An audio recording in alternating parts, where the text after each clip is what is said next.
This is Charlie Parsons for the Stomping Ground, powered by Wow Hydrate and available on DAZN. Gareth A Davies.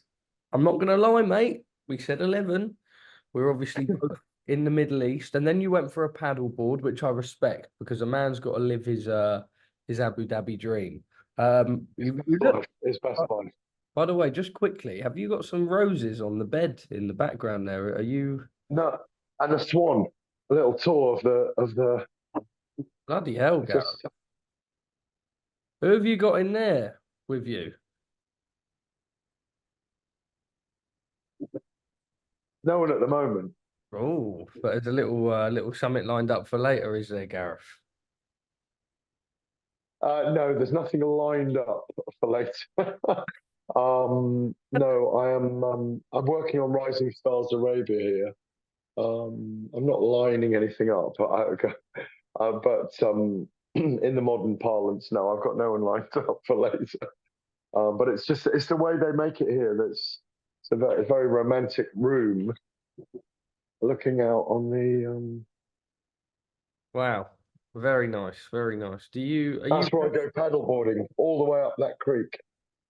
do you just do the Saturday fight night, or do you do like the fight week stuff as well? No, I'm doing. I'm because I'm presenting it for DAZN and doing co-coms with Anthony Croller, Rising Stars Arabia. I've got to go to the arena later tonight and interview Samir Badir and um, do all the kind of the pre-fight stuff. It's amazing, really, that what they're doing out here. The promoter Ahmed Siddiqui doing a great job with it, and I reckon they'll be aligned with His Excellency Turkey Al Sheikh at some point because I think they'll end up doing Emirates against Saudi Arabians, Jordanians against Egyptians, and that's what they're doing with these promotions. And it wouldn't surprise me at all once a lot of those big fights are made by HE. I think I can call him HE. We all call him HE. It wouldn't surprise me if they do, you know, Arab territory against Arab territory or country against country. I think they'll realise that it'll do good numbers locally, um, as we know with all British clashes, or the Irish against the Scots, or the Welsh against the Irish, and it kind of works. So yeah, it's great to be involved. It's on to Zone International on Saturday night, and I think it's going to be earlier than Catterall and Josh Taylor. So they're really looking forward to it. I think it's 19 countries represented here. Wow, that is impressive. Right, let's go into last weekend's madness. Tyson Fury versus Oleksandr Usyk. Gareth, we are 5 days on now, which all seems a little bit bonkers actually. Time's been moving so quickly. You have the rush of the Riyadh fight week, and then I suppose it's quite hard to take it all in with how massive everything is. What is your now reaction 5 days on from the affairs of Riyadh? Well, I haven't, Charlie. I haven't watched the fight back yet. I've been so busy, and I wanted to relax for a few days. As you know, it was literally non-stop for a week. I lost my voice. There were a lot of colds around. I say that because we were literally working 20 hours a day, weren't we? And I'm not exaggerating because we were ending up going to bed at 2, 3 a.m., up again at 7 and working because all the set pieces were 9 p.m. till midnight. We got there an hour and a half before. You're out in the heat all night. You know what those big fight weeks are like. You know now. They are very memorable periods of your lives. You're very focused on a lot of things. Your radar is up for a lot of things. I thought Oleksandr Usyk, on my scorecard, Oleksandr Usyk won it 114, 113. I thought he was a rightful winner. I thought it was an amazing seesawing fight. I thought it was very close. Um, like the judges, I agreed with eight. Well, the three judges agreed on 8 rounds, and there were four swing rounds in the undisputed contest. If you really saw all those rounds to Fury, which I didn't, I saw one of them, the last round to him. Then you could have scored it for him or in a draw, but it all hinged on that ninth round. Um, and there's controversy in that round because Mark Nelson didn't stop the fight. there was no time clock on the screen, if you recall, either. So no one knew what the time was in the round, weirdly. I think he did the right thing because I think Fury did slump down, and he was proven right, actually, because Fury seemed fine in the 10th round, 10th, 11th, and 12th. To pick up on that and say that, and I was asked this question the other day, but if you're Tyson and you've seen the way that he's come back from being that hurt before in previous fights and having that knowledge, Yeah.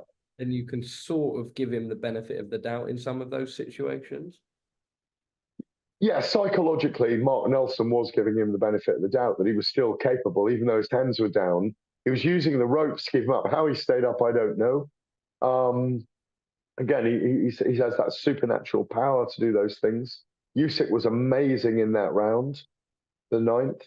And obviously, the fight hinged on that ninth round. That was what decided it on the cards. That was what gave Usyk two of the judges' decisions. It was that close. And for that reason, I think when Fury and his team look at back on the fight, look back over the fight and the recording of it, I think they'll see enough there to go again. And also, I know showboating and how he is part of his mystique, but I think he'll fight a slightly different fight this time against Usyk. I think he'll meet him a bit more, and it's going to make for an. That's what surprised me a little bit. I think he had some great success when he was ripping at the body. There was a time where he caught him with a great uppercut when he was marching Oleksandr Usyk down. Were you a little bit surprised to see him not sort? I know, people always draw comparisons to Wilder too, and it's very different because you cannot compare Deontay Wilder and Oleksandr Usyk style No. at all. But more from an assertive point of view rather than a boxing point of view as such. Look, I think the assertion came in rounds 4, 5, and 6. Like you said, hit him with that big uppercut. He started to he hit the body from range a couple of times as well, and he seemed to have worked out that distance. Yeah, and I think more of that. That's what he needs to do, or needed to do in that fight. But the good thing was, I mean, where I was wrong was I thought they would nullify each other. In fact, they augmented each other in their own ways. They're both very different styles of fighting. Like you say, playing rope-a-dope, yes, he does it, but it's not. He did it a lot, hands behind his back. He could change it a bit more. He was caught with his hands down. There was a lot going for Fury after 6 rounds in that fight, but Usyk's brilliance won him the fight towards the end, or those last 6 rounds. He was absolutely brilliant in changing the pattern of the fight. I think there are some signs of aging in Tyson, but I do think he's got 2 more fights left. I think, or at least if he beats Usyk in the second encounter, and I make Usyk a marginal favourite now in the second fight, purely based on what we've seen, I think he'll fight Joshua. If he doesn't win against Usyk, I don't think we'll see him fight Joshua, unless he can be tempted back. Well, let's sort of pick up on the landscape as a whole. And I suppose, firstly, Oleksandr Usyk, who we just have to give our props to. Everything that he did at cruiserweight. You read the list of names: Marco Huck in Germany, then he goes over to fight Michael Hunter in America, Bridis in Latvia, Glowacki in Poland, Tony Bellew in Manchester, Derek Chisora in London, Anthony Joshua in London, Anthony Joshua 2 in Jeddah. Tyson Fury in Riyadh, Daniel Dubois in Poland. I mean, there's probably more that I've missed out in there. He is now undisputed as a heavyweight. He was undisputed, the WBSS winner, Ring Magazine, everything that comes with that. I suppose he's got that lineal claim now at heavyweight as well. One of the greatest heavyweights of all time. Is that fair to say? Yeah, well, certainly one of the great modern masters, and I think he belongs in the pantheon of greats. And he belongs in the top 6 in the last 50 years of the undisputed champions, in my view. I've done a piece on it, and I just kind of ranked him sitting there: Lennox Lewis, Muhammad Ali, Joe Frazier, Lennox Lewis, Muhammad Ali, George Foreman, Mike Tyson, Evander Holyfield and him. I think those are the six I've picked of the undisputed champions of the last 50 years, who I think really he sits there with. I mean, that's great company, frankly. And he will be talked about forever. And I think the adoration of him has grown. Obviously, Fury's suffering a little bit of kind of over critique because he played the heel in the promotion, and that's always going to happen. Hubris comes, you have your fall, and it's his first loss. So people having a pop at who he is, and what he's been. Make no mistake about it, he's been a great champion as well. And for that reason, and him being a fighting man, I do think he'll take the rematch. Do you? Yeah, well, Frank Warren's revealed that he is going to take the rematch, which was my next question to you. That's the promoter speaking. We haven't really heard it from Tyson yet. Oh, we've not heard it from him himself, but from when I spoke to Frank Warren after the fight on Sunday, he admitted there was some uncertainty about, not knowing his moving forward, etc. However, this seems much more assertive in the fact that, and like I say, it's not Tyson speaking, it is his promoter, but the October rematch just seems like some sort of contingency plan in place moving forward. Yeah, but we don't know yet. I mean, I think they haven't announced a date yet. I imagine if the two guys need a little bit longer, it could stretch into November. 6 months is a good period between those fights. Conventional wisdom would say have another fight, but it's too late in the careers for these guys. Do you think either of them enormous. really need another fight though? Because it's not like, and like no, I'm saying conventional wisdom generally. I mean, it's a bit like the Lewis Holyfield situation 25 years ago. I mean, obviously they drew the first fight, but this was close enough. I know that Usyk won on the eye test, obviously. If you're watching generically and you're not scoring it, and a lot of people don't sit there with pen and paper and score it. I think 95% of people don't. That it was a close enough fight to demand another one. I mean, where are we? May, June, July, August, September, October. I'd say mid-November would be a good date for it. The Riyadh season. If they want to open the Riyadh season, excuse me, it might be 5.5 months or 5 months. So, but I do think they'll do it again. I'm really anticipating it. I'm really looking forward to next week as well, by the way, and this weekend, and then getting back there and being in the place where all the fallout was, and seeing how the Arabians felt about it as well. Well, I suppose just lastly from me, before we talk a little bit about the 5v5, and it does plan in with the 5v5, but I know you mentioned that Anthony Joshua fight, and he's obviously someone who will have his, I know that Ben Davison and the team, they're desperate to have that third Oleksandr Usyk fight, but they would also obviously absolutely love the Tyson Fury fight. As of right now, where does he sit amongst both of those guys? And I know hindsight's a funny thing, and he's also not been in with the opposition that either of them have in their last couple of fights. But, fair to say competitive or not enough yet seen from your side? What, Joshua against Fury, you mean? Both of them. Well, we know he's been beaten twice by Usyk. I think a third fight could be closer, but Usyk showed in this fight, Usyk rather, as people seem to be annoyed about the way we're pronouncing his name, Usyk. He's beaten him twice. Joshua's improved. Usyk looked very good against Fury. That Usyk beats Joshua again. But it's still an amazing contest if they can do 12 rounds or go against each other. Because Joshua punches harder but doesn't have as good a chin as Tyson Fury. So it's horses for courses, styles, isn't it? And I suppose you're asking as well, how does Fury and Joshua now marry up? Listen, it's a fight we'd love to see. Joshua's got incredible power and could probably hurt Fury. Fury's got the ability to hit Joshua, and could he put him away? I mean, again, the prospect is enormous. It's an amazing fight. I hope it happens. Look,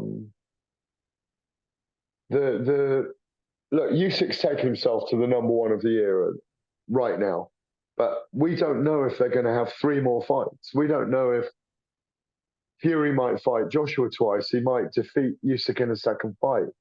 Joshua and Usyk might have a third fight. But right now, Oleksandr Usyk is the undisputed champion. Fury had a very close fight with him. I still rank him at 2.